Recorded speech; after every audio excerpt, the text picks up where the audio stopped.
우리 지난 시간의 내용을 잠깐 기억하면 그 야곱은 그 가슴에 묻었던 요셉이 살아있다는 소식을 들은 거예요. 그걸 믿을 수 없었죠. 그랬더니 그 애굽의 총리가 된 그 요셉이 아버지를 위해서 보낸 그 바로의 수레를 보고 그제서야 믿게 되는 상황이 되죠. 그러고 나서 야곱이 고백을 하죠. 이제 조카도다. 조카도다. 내 인생에 있어서 더 이상 이제 어떤 것도 나에게 필요가 없다. 여러분, 그 순간에 야곱이 무슨 생각을 했을까요? 요셉이 살아있다는 소식을 들었을 때 아마도, 이건 저의 추측이지만, 이 순간에 지금 야곱은 130세거든요. 130년의 자기 인생이 한순간에 머리에 주마등처럼 쫙 흘러가면서 내 인생을 하나님께서 이 순간까지 이끌어 주셨다는 그 하나님의 손길을 순간 너무나 강력하게 느끼지 않았을까?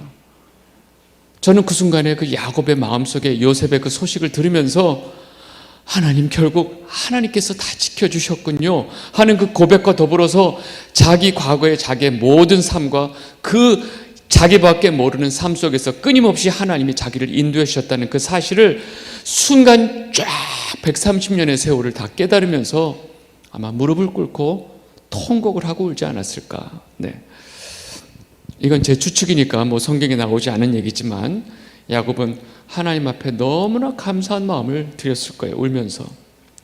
여러분, 근데 이렇게 애굽의 그 총리가 된 그 요셉의 소식을 들었을 때 사실은 우리 예전에 야곱 같으면 어떻게 했을까요? 당장 가자 하고 그냥 요셉 보러 튀어갔겠죠. 근데 이제 이 순간 야곱이 이제 달라졌어요. 그 예전 프로 보면 우리 아이가 달라졌어요 뭐 이런 프로 있었잖아요. 야곱이 달라졌어요. 어떻게 달라졌냐면 야곱이 이제 그 수레를 타고 가족들을 다 데리고 사실은 출발을 하는데 마음에 걸림돌이 있는 거예요. 내가 이곳을 떠나도 되나? 이 가나안 땅은 우리 할아버지 아브라함서부터 아버지 이삭으로서부터 하나님에게 주신 이 땅인데 내가 지금 이 땅을 아들 때문에 가는 게 맞나? 이 땅에 흉년이 들었다고 가는 게 맞나? 이건 아닌 것 같은데? 하면서 순간 발길을 멈춥니다. 멈추고 그 가나안 접경 지역에 가가지고 딱 멈춰서 브엘세바에서 하나님께 제사를 드립니다. 창세기 46장 1절이 그 얘기입니다. 같이 읽겠습니다. 시작. 이스라엘이 모든 소유를 이끌고 떠나 브엘세바에 이르러 그의 아버지 이삭의 하나님께 희생제사를 드리니.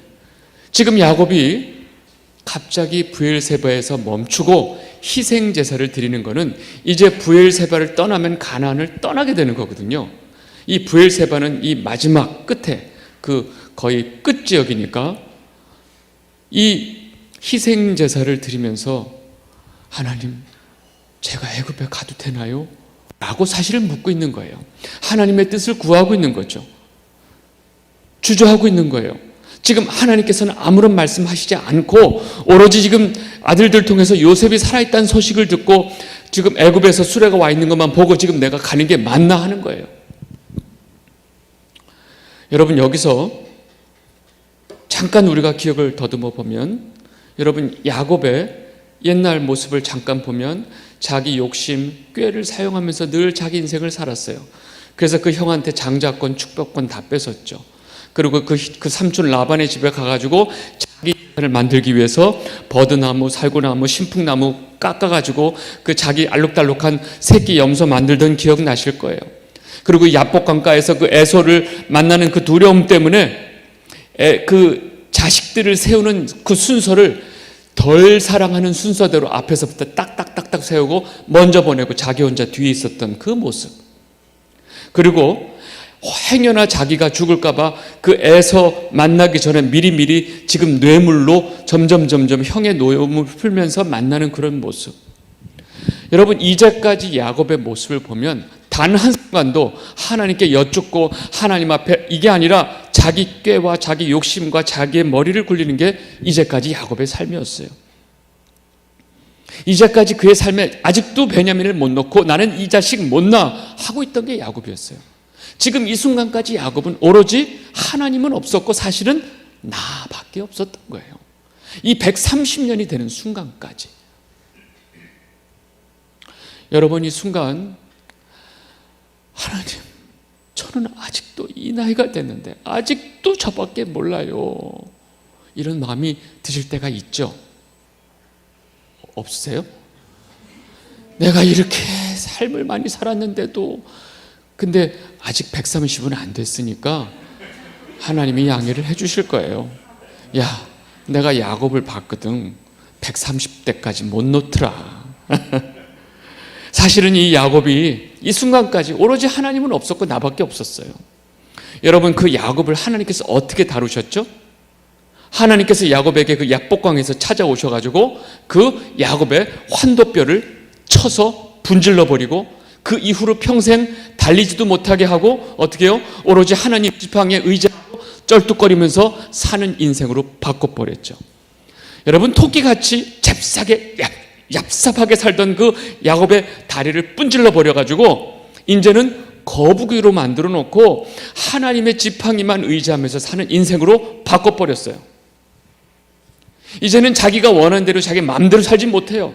이제는 오로지 하나님의 지팡이가 이끄는 대로 살 수밖에 없는 그 인생이 돼버렸어요.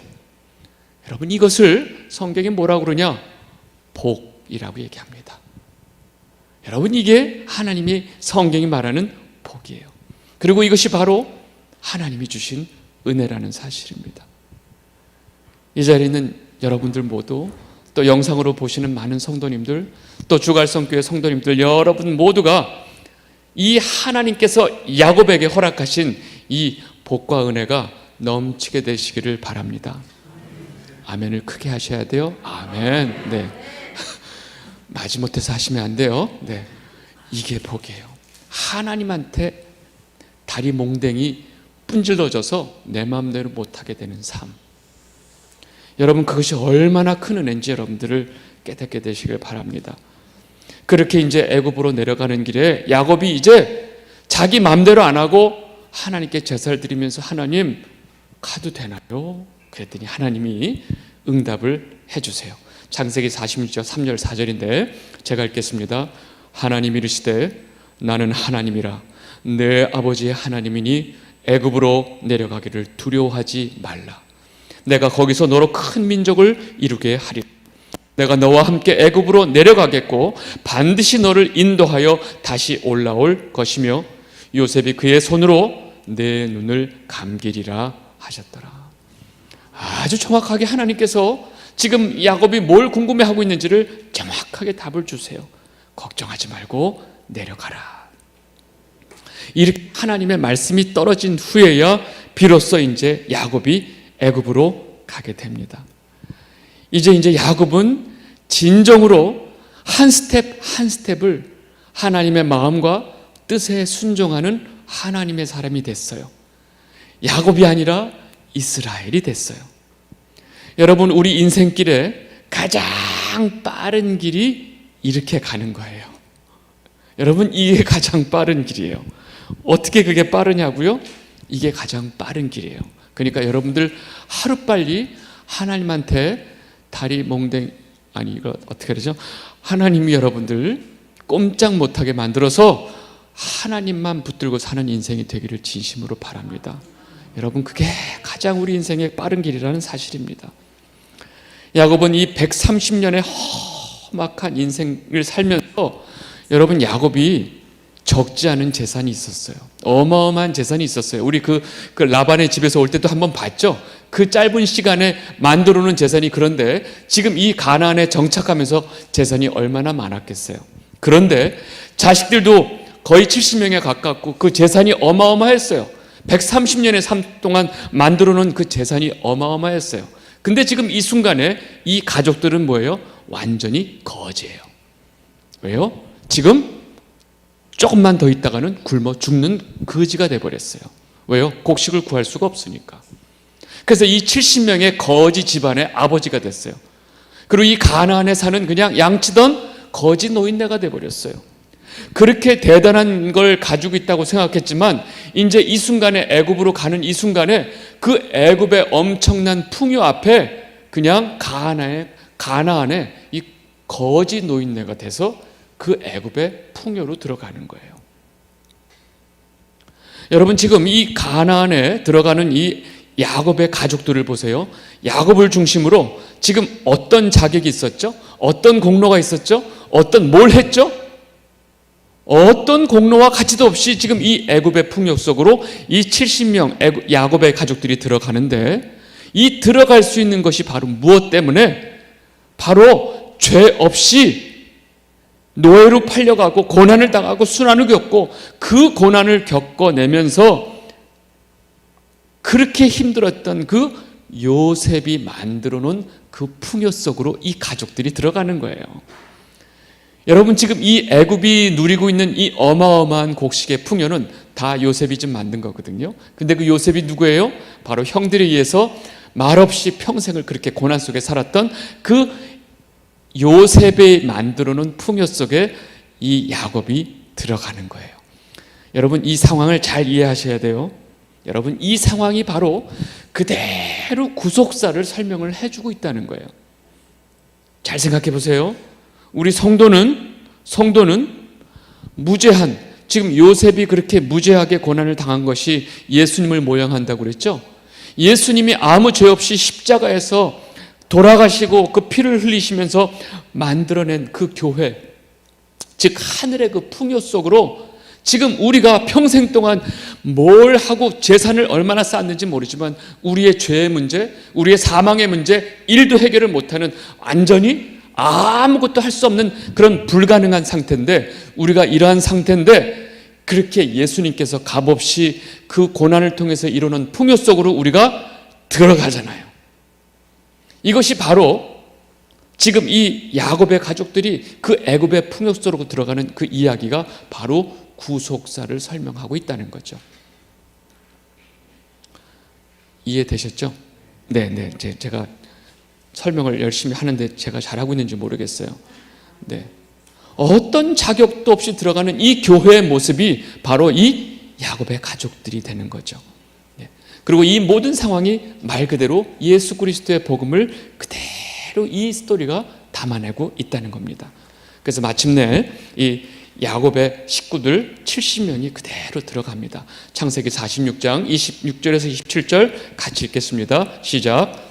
야곱과 함께 애굽에 들어간 자는 야곱의 며느리들 외에 66명이니 이는 다 야곱의 몸에서 태어난 자이며 애굽에서 요셉이 낳은 아들은 2명이니 야곱의 집사람으로 애굽에 이른 자가 모두 70명이었더라. 네, 성경이 곳곳에서 다 70명이라고 얘기하는데 여러분들 사도행전에 가면 거기서만 75명이에요. 목사님, 이건 왜 이런 거죠? 저한테 따지지 마세요. 저도 몰라요. 중요한 건 들어간 게 중요한 거지 뭐 70명이든 75명이든 지금 4,000년 전에 그거 가지고 지금 5명 가지고 따질 거예요? 네. 여러분, 마침내 이렇게 들어가게 되고 그 야곱은 그 아들 요셉을 만나죠. 여러분, 둘이 만나서 어땠을까요? 네, 그거는 여러분들 그냥 상상을 하세요. 성경에 그 나오는 장면을 보면 자꾸 눈물 나서 제가 거기 뺐어. 그냥 둘이서 그냥 요셉이 아빠 끌어안고 얼마나 울었을까. 예. 하여튼 그렇게 해서 들어갔어요. 그리고 이 야곱이 마침내 고센 땅에 이제 가기 전에 누구를 만나러 가냐면 바로를 만나러 갑니다. 마침내 이 가나안 땅에서 온 거지 노인네가 다 털고 그 재산 동물들 몇 마리 가져왔죠. 근데 이제 아무것도 먹을 게 없으니까 이제 애굽까지 왔는데 이 130세 된 야곱이 그 애굽의 왕 바로 앞에 딱 섭니다. 근데 놀랍게도 야곱이 이 바로를 축복합니다. 축복해요. 성경이 이것을 정확하게 설명하고 있어요. 먹을 양식도 없어서 지금 애굽의 창고에서 지금 얻어 먹어야 할 그 가나안에서 온 이 그 노인네 지금 야곱이 지금 무슨 배짱으로 여러분, 바로는 어떤 특정한 인물이 아니라 애굽의 왕을 바로라고 하잖아요. 당시 이 온 세상의 권세의 정점에 있는 바로를 지금 야곱이 축복을 하고 있는 것입니다. 창세기 47장 10절입니다. 같이 보겠습니다. 시작. 야곱이 바로에게 축복하고 그 앞에서 나오니라. 와, 지금 성경은 분명하게 야곱이 바로에게 축복하고 이렇게 돼 있죠. 이거 그냥 쓴 게 아니에요. 왜 이 사건을 이렇게 명확하게 썼을까요? 여러분, 성경은 분명히 축복을 하는 자가 축복을 받는 자보다 높은 자리에 있다고 설명하거든요. 히브리서 7장 7절입니다. 시작. 논란의 여지 없이 낮은 자가 높은 자에게 축복을 받느니라. 여러분, 이 성경의 이야기를 정확하게 지금 앞에 제가 말씀하고 이 문장하고 연결하면 지금 뭐예요? 결국 야곱이 바로보다 높다는 걸 지금 성경이 말하고 있는 거죠. 그죠? 그런데 지금 상황, 현실을 보니까 지금 애굽의 이 바로 왕은 지금 이 세상 권력과 풍요의 완전히 끝에 정점에 있는 사람이에요. 이 세상의 권력과 풍요를 가지고 있는 바로에게 지금 이 가나안 땅에서 곡식이 없어서 온 이 노인네 야곱이 축복을 하고 있는 거예요. 여러분, 성경이 왜 이 장면을 이렇게 정확하게 설명을 하고 있을까요? 정확하게 지금 가나안에서 온 130세 된 야곱이 이 바로보다, 애굽의 이 황제인 바로보다도 높다는 것을 성경이 아주 선포하고 있는 거예요. 여러분, 이것을 우리가 분명히 알아야 됩니다. 여러분, 야곱의 모습을 보면 우리는 지금 결국 흉년 때문에 먹을 곡식이 없어서 오는 것 같지만 실제적으로 야곱의 모습을 보면 하나님의 말씀 그리고 하나님의 언약이 야곱의 삶을 끌고 가고 있죠. 그죠? 하나님의 언약이 끌고 가고 있는 삶을 살고 있는 이 야곱은 영적인 하늘의 삶을 살고 있는 자예요. 여러분, 영적인 하늘의 신분을 가지고 살아가는 자이기 때문에 그 권세가 어마어마한 거예요. 우리 눈에 보이는 현실은 노인이고 아무것도 없는 모임이고 나그네고 타진일 뿐이지만 영적인 현실은 전혀 다르다는 거죠. 그래서 야곱은 이런 믿음을 가지고 자신이 가지고 있는 분명한 이 영적 현실을 가지고 이것을 분명히 알고 있기 때문에 그 세상의 힘의 풍요와 정점이 되는 바로에게 가서 바로 당신에게 하나님의 복이 있기를 원하노라 하고 하나님의 복을 딱 축복을 하는 거죠. 하늘의 풍요를 누리고 있는 천국의 백성, 성도는요, 이 땅의 풍요와 힘과 권세를 무시하는 거예요. 좀 심하게 말하면 아주 좀 바울은 이걸 대놓고 배설물로 여겼다고 그래요. 이 바울은 예수 그리스도라는 보물을 가지고 있는 이 성도의 입장에서 보면 이 세상의 모든 사람들이 유익하다고 하는 거, 좋다고 하는 거, 무슨 지식과 권세와 이 모든 것들을 오히려 해가 되고 배설물로 여긴다, 이렇게 말을 해요. 빌립보서 말씀 3장 7절 8절 같이 읽겠습니다. 시작.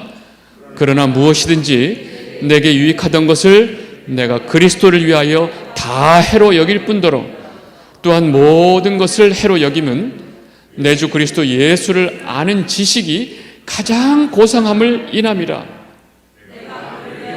모든 것을 잃어버리고 배설물로 여기면, 여러분, 바울의 실제 그 프로필 알죠? 당시 유대 사회에서 최고의 랍비의 제자였어요. 종교 사회에서 최고의 랍비의 제자였기 때문에 사실은 유대 사회 최고의 그 지위에 올라갈 수 있는 모든 자격을 갖추고 있었고, 실제로 당시에 또 로마 시민권까지 가지고 있었어요. 이게 그런 금수저가 없어요. 그리고 이 지식적으로도 그렇고 거의 최고에 가까운 사람인데 바울은 그 모든 것을 다 배설물로 여겼다는 거죠. 여러분, 이렇게 이 하늘의 풍요를 가지고 사는 이 성도는 이 땅에서는 우아한 나그네의 모습으로 이 세상의 풍요를 불쌍히 여기는 자들이 바로 성도라는 거예요. 아멘이세요? 네. 그럼 제가 질문 하나 해볼게요. 지금 누가 더 불쌍한지 잘 보세요. 실제로 이 세상에 어마어마한 풍요 속에 살고 있는 사람들이 불쌍해 보여요? 아니면 이 세상의 풍요와 전혀 상관없이 저 멀리 있는 여러분이 불쌍해 보여요? 빨리 얘기해 보세요. 누가 더 불쌍해 보여요? 저들이 불쌍해 보이죠? 맞죠? 진짜죠? 거짓말하고 있어요. 제가 전에 이 질문을 제 스스로한테 한 질문이에요. 이렇게 말을 하면서 하나님의 백성, 이 성도는 이 하늘의 풍요를 누리고 있는데 정작 이 세상의 풍요를 누리고 있는, 이 세상이 갖춰놓은 이 눈에 보이는 그 어마어마한 것들을 내가 부러워하고 있지 않나? 이런 마음이 들어서 제가 여러분들께도 한번 질문을 해본 거예요. 여러분들은 굉장히 훌륭하세요. 할렐루야. 우리는 이미 하나님 아버지로부터 말할 수 없는 엄청난 이 하늘의 풍요를 경험하고 사는 성도라는 사실을 우리가 놓치시면 안 돼요. 여러분, 이 성도라고 하는 그 자격이 얼마나 대단한 건지, 여러분, 그 당시에 바울이 그 선교하는 지역에 당시에 이 로마의 그 시민권은 지금 저 독수리하고는 비교가 안 돼요.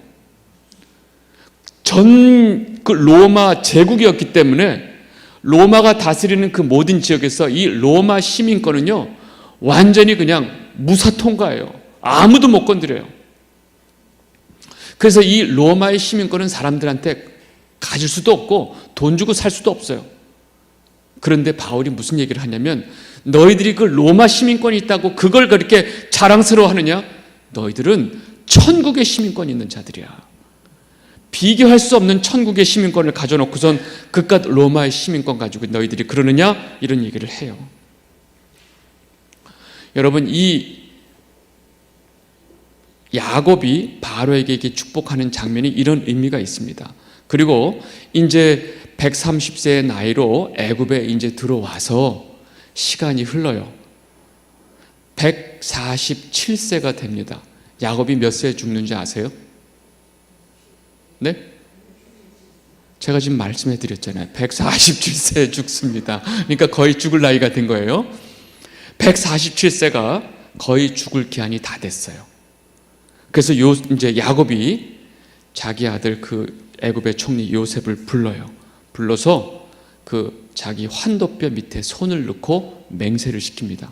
여러분, 환도뼈 밑에 손을 넣고 맹세시키는 거 아시죠? 예전에 누가 그거 했죠? 아브라함이 자기 다메섹 엘리에셀을 이삭 마누라 찾으러 갈 때 그 맹세시켰던 거 기억나시죠? 너무너무나 중요한 것을 할 때 이 딱 맹세를 시키는데, 요셉으로 하여금 자기 환도뼈 밑에 손을 넣고 맹세를 시키는데, 무슨 맹세를 시키느냐? 너는 절대 나를 이곳에 장사 지내지 마. 나는 반드시 이곳에 묻히면 안 되고 내 고향, 내 아버지, 내 할아버지가 만들어 놓은 가나안의 그 장지에서 나를 장사시켜야 돼. 알겠어? 맹세해. 하고 요셉 아들에게 맹세를 시키는 거예요. 여러분, 지금 자기가 이 풍요의 땅 애굽에 왔어요. 그런데 야곱은 이 풍요가 넘치는 애굽을 어떻게 생각하고 있느냐? 내가 반드시 탈출해야 할 곳으로 생각하는 거예요. 이곳은 내가 있어야 할 곳이 아니고 내가 반드시 탈출해야 할 곳으로 야곱은 알고 있었던 거예요. 야곱에게는 오로지 하나님께서 약속하신 가나안.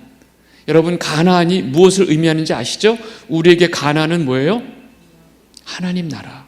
하나님이 우리에게 준비하신 그 하나님 나라를 얘기하는데, 야곱은 하나님께서 조상들을 통해서 주신 그 가나안 외에는 관심이 없었어요. 오랜 그 삶의 경험을 통해서 이 애굽의 풍요는 내가 누릴 곳이 아니고 내가 빨리 벗어나야 할 곳이라는 것을 야곱은 분명하게 알고 있었어요. 그리고 할아버지와 아버지를 통해서 주셨던 이 하나님의 언약과 축복이 있는 그 가나안 땅으로 내가 가야 한다고 분명히 알고 있는 거예요.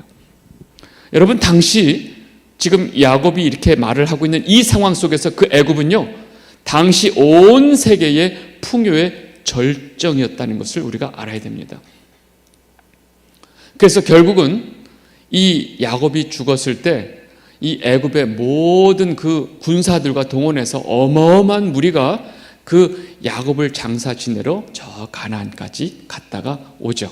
여러분들 그건 성경에서 잘 보시는데 거의 70일을 애곡하고 또 현지에서도 거의 며칠을 또 애곡을 하고 다 어마어마한 무리가 지금 왜냐하면 그 아들이 총리니까 그 야곱을 어마어마하게 장사를 지내고 돌아옵니다. 여러분 그렇다면 지금 이 애굽의 풍요의 절정을 누리고 있었던 애굽의 총리였던 요셉은 어떻게 생각했을까요?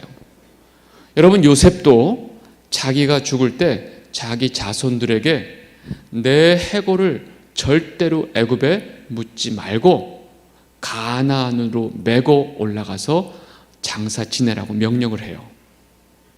왜냐하면 요셉도 가나안이 우리가 가야 할 곳이라는 것을 정확하게 알고 있었다는 거예요. 50장 25절 같이 읽겠습니다. 시작. 요셉이 또 이스라엘 자손에게 맹세시켜 이르기를 하나님이 반드시 당신들을 돌보시리니 당신들은 여기서 내 해골을 메고 올라가겠다 하라 하였더라. 여기 좀 해석이 사실은 요셉이 자손들에게 명령하는 거예요. 맹세시켜서 너희들은 반드시 내 해골을 메고 올라가라. 알겠느냐? 지금 맹세해라 하는 그 맹세를 시키는 장면인데 그래서 결국 이 요셉의 유골이 어디에 이 장사가 됐냐면 가나안에서 장사가 되는데 출애굽 때 이 모세가 이 요셉의 유골을 가지고 나갑니다. 출애굽기 13장 19절 같이 읽겠습니다. 시작. 모세가 요셉의 유골을 가졌으니 이는 요셉이 이스라엘 자손으로 단단히 맹세하게 하여 이르기를 하나님이 반드시 너희를 찾아오시리니 너희는 내 유골을 여기서 가지고 나가라 하였음이더라.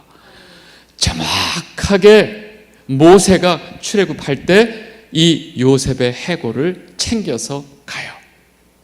이것은 요셉이 분명히 명령을 했기 때문에 지키는 겁니다.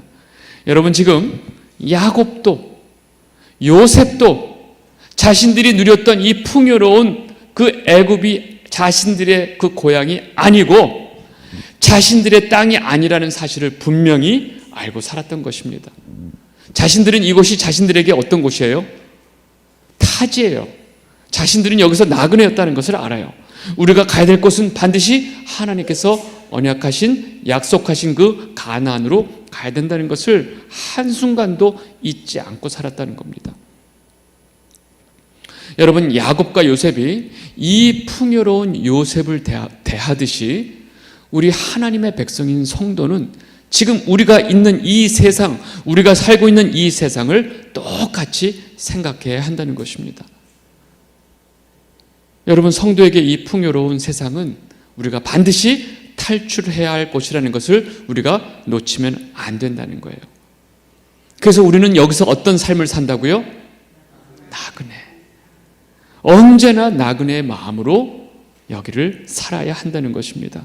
그래서 성도는 이 세상이 아니고 하나님 아버지가 우리에게 언약하신 바로 가나안, 우리의 본향 천국을 바라보면서 그 천국을 향해서 가는 자들이 바로 성도들이라는 것입니다. 오죽하면 가요에까지 있겠어요.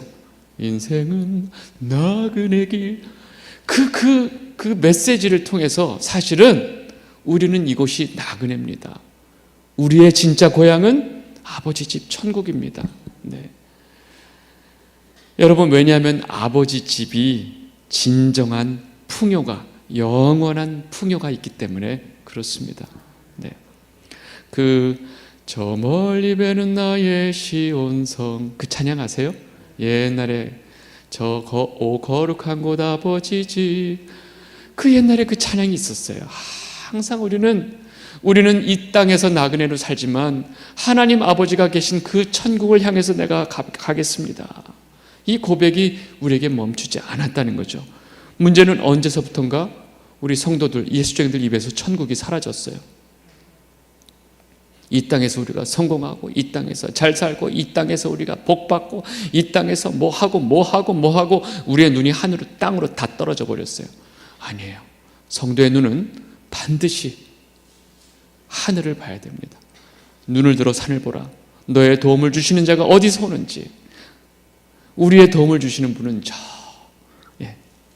천지를 지으신 여호와에게로다 하는 고백이 우리에게 있어야 됩니다. 여러분들 모두 천국에 대한 소망을 놓치지 않게 되시기를 바랍니다. 제가 전에 설교 제목을 왜 우리가 천국을 놓치고 있을까요? 하고 아주 그냥 언제서부턴가 우리 입술에 천국이 사라진 이유를 아주 제가 그냥 열심히 제가 말씀을 드렸던 기억이 납니다. 창세기 48장 49장에 들어가면 이제 야곱의 죽음이 나옵니다. 여러분, 그 파란만장했던 그 147년의 인생을 마감하면서 이제 야곱은 하나님 품으로 가게 돼요. 여러분, 성경에 이렇게 하나님의 백성이 죽는 모습을 볼 때마다 여러분 어떤 생각 드세요? 나에게도 이 순간이 오겠지? 그 순간에 어떤 마음으로 하나님 앞에 가면 좋을까? 그 생각하면 좀 설레기도 하고 떨리기도 하고, 이 야곱은 이제 하나님 품으로 가는 순간이 왔어요. 근데 야곱이 130세가 돼서 처음 바로 앞에 섰을 때 자기 인생을 뭐라고 해석을 하죠? 내 130년의 험악한 삶을 살았나이다 그래요. 험악한 삶. 근데 분명히 야곱 앞에 섰던 자기 인생은 험악한 삶이라고 말했는데, 이제 마지막 임종을 앞두고 자기 아들 요셉에게 뭐라고 얘기하냐면 나는 하나님께 복을 받은 자다라고 얘기를 해요. 창세기 48장 3절에 이 이야기가 나오는데 한번 같이 읽겠습니다. 시작. 요셉에게 이르되 이전에 가나안 땅 루스에서 전능하신 하나님이 내게 나타나사 복을 주시며, 죽는 순간에 내 그동안의 삶이 하나님의 복에 의한 삶이었어 라고 고백을 하는 거예요. 여러분, 분명히 야곱은 험악한 삶을 살았어요. 그런데 동시에 하나님의 복을 받은 삶이라는 것입니다. 여러분, 어떻게 야곱은 그 자신의 인생이 험악함으로 점철된 인생이었지만 또 반대로 자신이야말로 진짜 하나님의 복을 받은 사람이다, 그리고 이 복이 너희들에게도 가기를 원한다 라고 지금 말을 할까요? 여러분, 성경이 말하는 복이 뭘까요? 여러분, 다시 한번 정리하겠습니다. 인간이 가지고 있는, 자신이 가지고 있는 야심, 욕심, 비전, 이런 것을 이루는 것이 복이 아니고, 거꾸로 하나님에 의해서 그 모든 것들이 다 박살이 나고 꺾여지고 부서지는 그 험악한 삶을 살다가 결국은 하나님과 동행하면서 하나님께 순종하는 자로 지어져 가는 것, 이것이 우리 인생의 가장 큰 복이라는 거예요. 그러다 보니까 이런 인생을 살 수밖에 없는 성도는 험악한 삶, 고난의 삶을 살게 되어 있고, 반대로 그 모든 험악함 속에서 하나님을 발견하고 하나님 뜻대로 찾아가게 되는 그 은혜를 경험하게 된다는 거예요. 그래서 성도의 삶엔 반드시 이 두 가지가 동시에 있다는 것입니다. 다시 말해서 복이라는 것은 인간의 모든 것이 꺾이고 하나님만 의지하고 하나님만 순종하는 자로 완성되어 가는 것이 바로 가장 큰 복이다라고 이야기를 하고 있는 것입니다. 여러분, 이것이 지금 창세기 전체에 걸쳐서 모든 족장들의 삶 속에 이것이 그대로 나타나고 있다는 것을 지금 우리가 이제까지 공부한 거예요. 여러분, 이것이 창세기가 반복적으로 말하고 있는 주제고, 이것이 복이라는 것을 아주 강조해서 말하고 있는 것입니다. 그리고 147세의 야곱이 비로소 147세에 이것을 깨달은 것입니다. 여러분, 히브리서에 이 야곱에 대해서 뭐라고 설명하고 있냐면 히브리서 11장 21절입니다. 같이 읽겠습니다. 시작. 믿음으로 야곱은 죽을 때에 요셉의 각 아들에게 축복하고 그 지팡이 머리에 의지하여 경배하였으며. 여러분, 지금 성경이 뭐라고 하냐면 야곱이 아들들을 축복하고 그 지팡이 머리에 의지하여 경배했다라고 얘기를 하고 있습니다. 여러분, 이 지팡이가 뭘까요? 제가 아까 말씀드렸죠? 야복강에서 하나님께서 그 환도뼈를 부서뜨리고 그 후 평생 동안 짚고 다녔던 그 지팡이를 말합니다. 여러분, 이 지팡이가 야곱에게 복이었다는 겁니다. 그 지팡이 때문에 야곱은 더 이상 자신의 꿈과 야망을 그리고 나라는 우상을 위해서 사는 것이 아니라 오로지 하나님께 순종하는 자로 지어져 갔다는 것입니다. 여러분, 이것이 이 이야기의 전체적인 스토리가 들어가 있는 거예요. 여러분, 마침내 요셉이 와서 두 아들들을 그 아버지 앞에 이렇게 기도 받게 하는 장면이 있습니다. 그때 야곱이 뭐라고 했냐면 너의 이 두 아들은 내 것이다 그래요. 예, 잘 보시면 거기 이 두 아들은 내 것이다 그래요. 그래서 나중에 12지파 보면 이 므낫세 에브라임 지파가 그대로 들어가는 겁니다.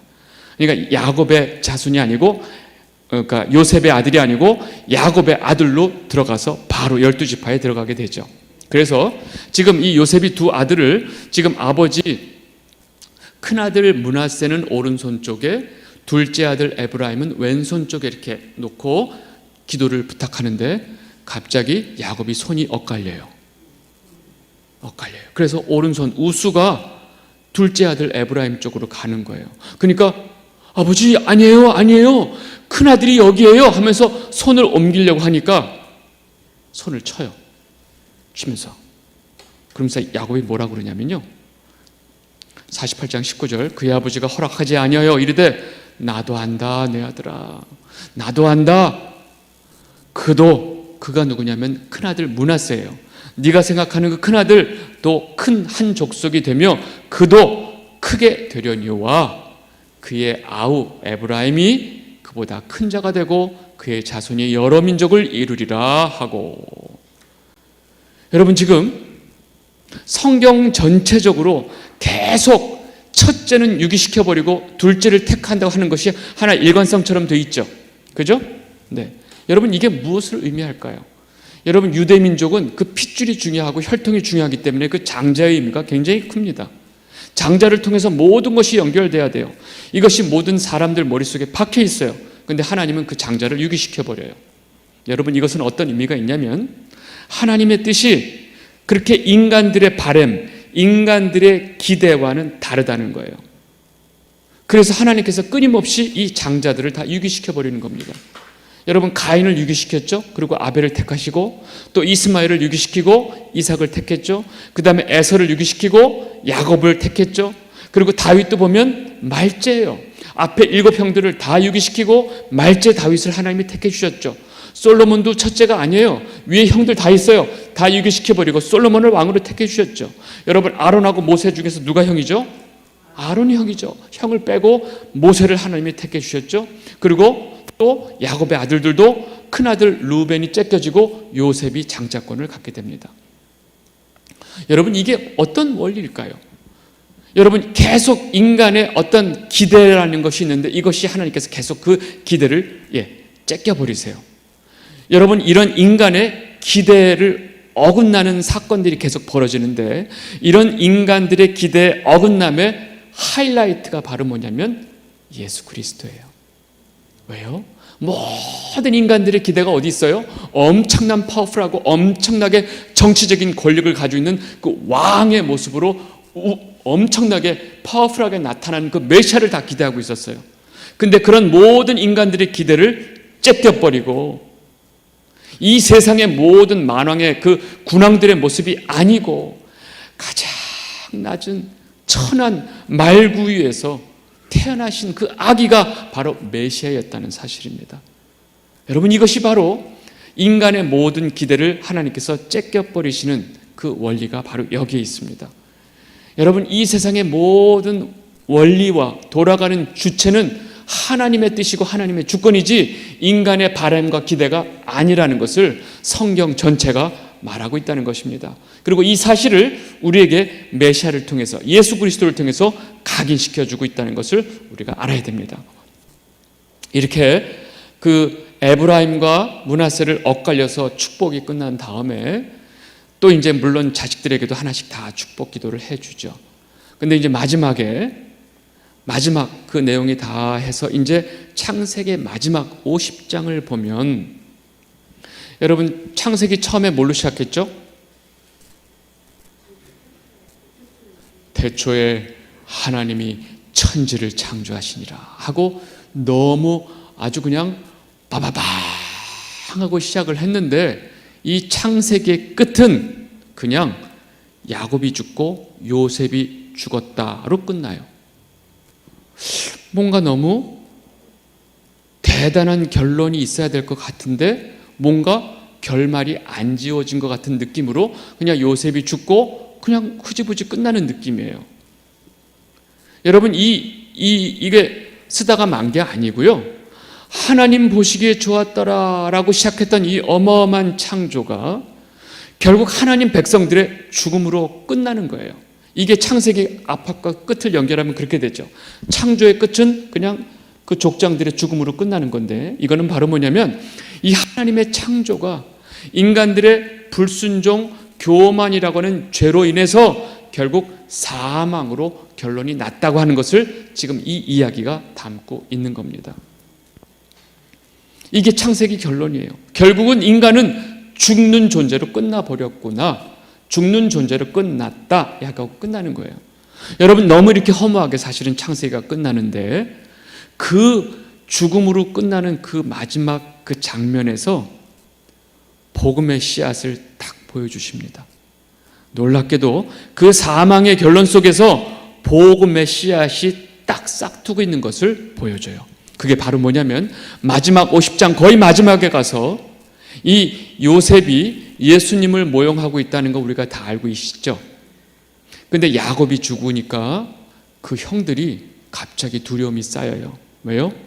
아버지가 살아계실 때는 그나마 지금 모든 게 다 좋으니까 우리를 참고 있다가 이제 아버지가 죽으니까 요셉이 본 모습을 드러내서 우리들을 해할까 봐 갑자기 아버지 장례를 치르고 나서 이 형들이 두려움에 쌓입니다.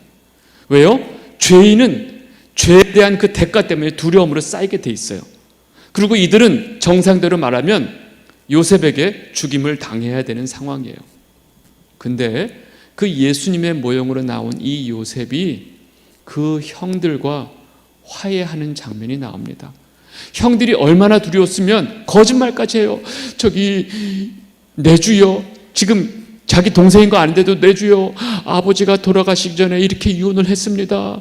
요셉아, 너는 형들을 용서하고 형들에게 행여나 해코지 하지 말아라, 이렇게 아버지가 유언했습니다 하고 거짓말을 해요. 근데 그 말을 하는 걸 보고 요셉이 울어요. 내가 형님들한테 그렇게 말했는데 이들이 지금 두려움 때문에 나한테 아버지 돌아가시자마자 거짓말까지 하면서 지금 우리들 지금 죽이지 마세요 하는 거잖아요. 그러니까 그 이야기를 듣고 있다 요셉이 울어요. 울으면서 형님들 염려하지 마세요.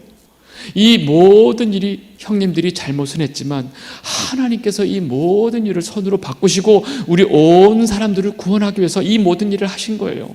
나를 보내신 건 형님들이 아니고 하나님이시라고 제가 말씀드렸잖아요. 제가 형님들의 아들, 자식들까지 다 챙길 거예요. 걱정하지 마세요 하고 이 형님들이 그렇게 두려워 떨고 있는 그 형님들과 형들과 요셉이 진정으로 아버지가 돌아가신 이후에 화해를 하는 것입니다. 여러분 이 화해 사건이 바로 뭐냐면 그 요셉과 죽어야 할 형들과의 이 화해 사건이 바로 죄로 인해서 죽어야 할 우리와 예수 그리스도가 하나님과 우리를 화해시키는 사건의 그 씨앗이라는 겁니다. 여러분 이게 바로 뭐예요? 예수 그리스도의 복음이죠.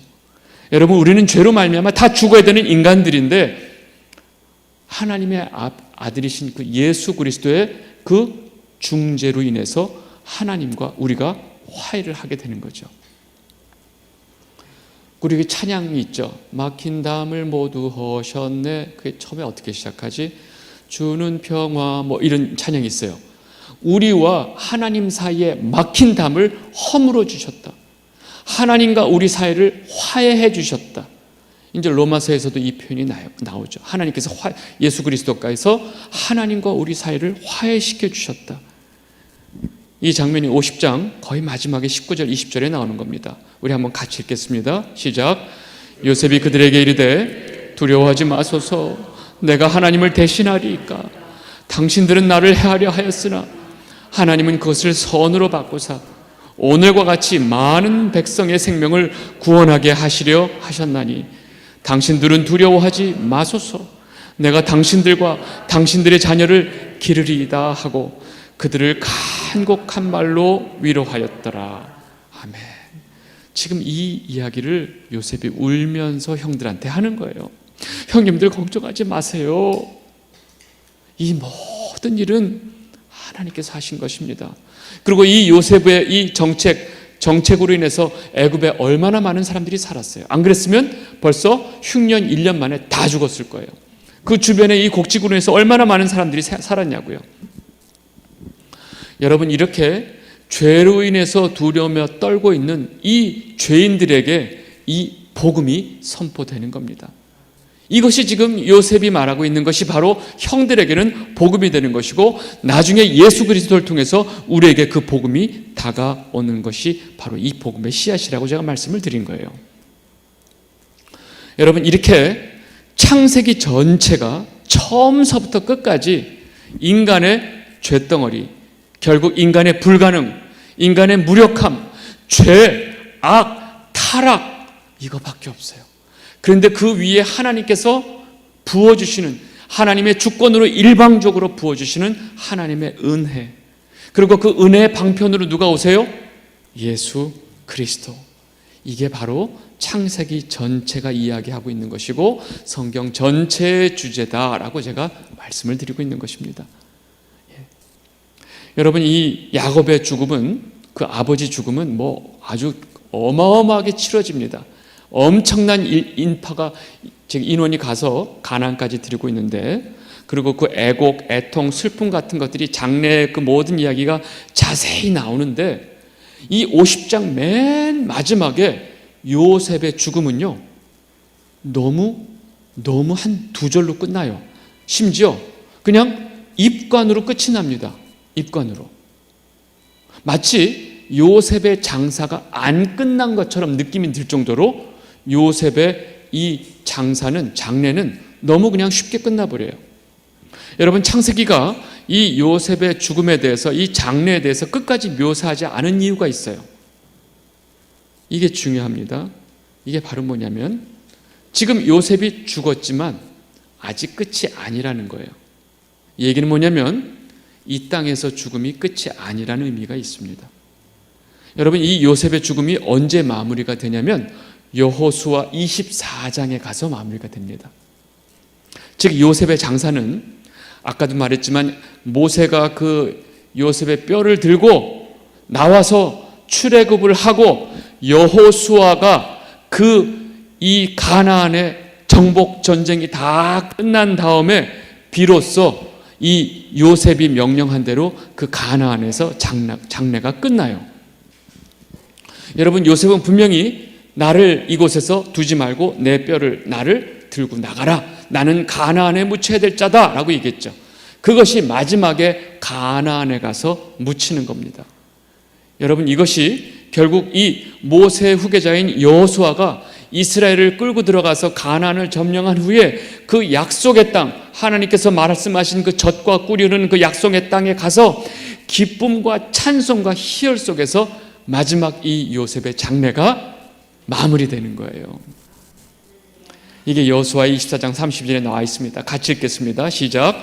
또 이스라엘 자손이 애굽에서 가져온 요셉의 뼈를 세겜에 장사했으니 이곳은 야곱이 100크시다를 주고 세겜의 아버지 하몰의 자손들에게서 산 밭이라.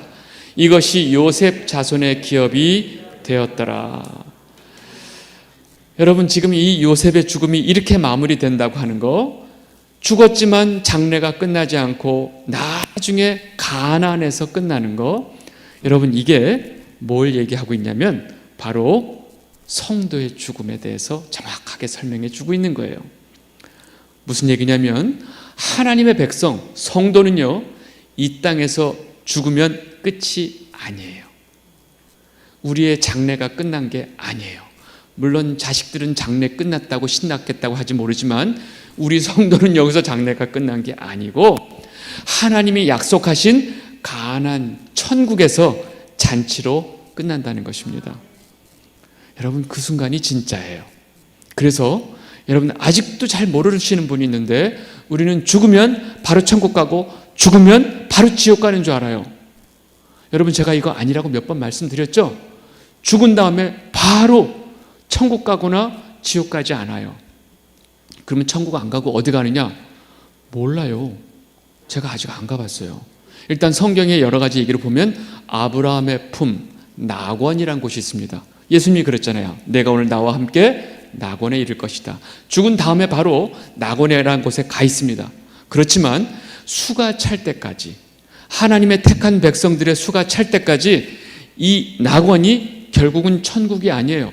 진짜 천국은 마지막 예수님께서 이 땅에 오셔서 이 땅에 역사 이래로 살았던 모든 인간들이 다시 다 죽음에서 다 내어줘서 이 사람들이 다 심판을 받고 난 다음에, 그 다음에 이 마귀 세력과 이 세상의 모든 것들을 다 무저갱이 쳐놓고 생명책이 기록된 자들은 그때 비로소 천국을 가는 겁니다. 새 예루살렘, 새 하늘과 새 땅. 예, 이것이 이제 요한계시록 뒷부분에서 나온다고 제가 지난번에 한번 다 정리를 해드렸죠. 다시 말해서 우리 성도의 죽음은 이 땅에서 끝이 아니고 정말로 하나님 아버지가 우리에게 준비해 주신 그 가나안 천국으로 가야 끝나는 거예요.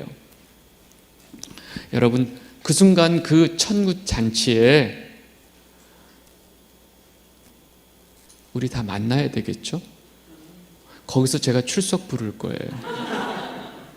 없으면 안 돼요. 여러분, 오늘은 여기 일이 있어서 못 올 수 있고 이 자리는 바빠서 못 올 수 있지만 거기서는 없으면 안 돼요. 여러분, 이거는 아주 심각한 문제예요. 네, 여러분들 모두가 그 자리에 있게 되길 바랍니다. 그리고 이 자리에 있는 세 사람 성도 여러분, 그리고 영상을 통해서 이 말씀을 듣고 계신 또 많은 성도님들, 주갈성교회 성도 여러분들, 하나님의 복을 받은 성도의 삶의 끝이 무엇인지 우리는 분명히 알아야 됩니다. 그리고 이 야곱의 죽음과 요셉의 죽음을 통해서 이 성도의 끝이 무엇인지를 창세기가 정확하게 말해주고 있습니다. 그리고 우리는 우리의 인생의 끝이 오기 전에 우리 성도는 반드시 어느 자리로 가야 되느냐? 우리의 삶의 모든 것이 하나님의 순종, 하나님 뜻에 순종하는 그 자리까지 가야 되는 게 우리 성도의 삶의 목표라는 거예요. 언제까지요? 죽기 전에. 죽는 순간까지 안 돼요. 이러면 안 돼요. 죽는 순간에는 아버지 뜻대로 하옵소서 하는 그 고백이 여러분들 입술 가운데 있어야 돼요. 이 우리의 성도의 끝이 무엇인지를 창세기 말씀이 정확하게 보여주고 있다는 것입니다. 여러분, 이것이 창세기의 결론입니다. 여러분, 6개월 동안 아주 인내를 가지고 창세기 말씀을 사모하는 마음으로 매주 이 화요일마다 이 자리에 함께해 주신 여러분들 너무나 감사를 드리고, 또 영상으로 또 이 시간에 함께해 주신 많은 분들 너무나 감사를 드리고, 여러분들 모든 이와 이 자리에 같이 함께했던 모든 주의 백성들 모두에게 하나님의 복과 은혜가 충만히 넘치기를 진심으로 바랍니다. 아멘.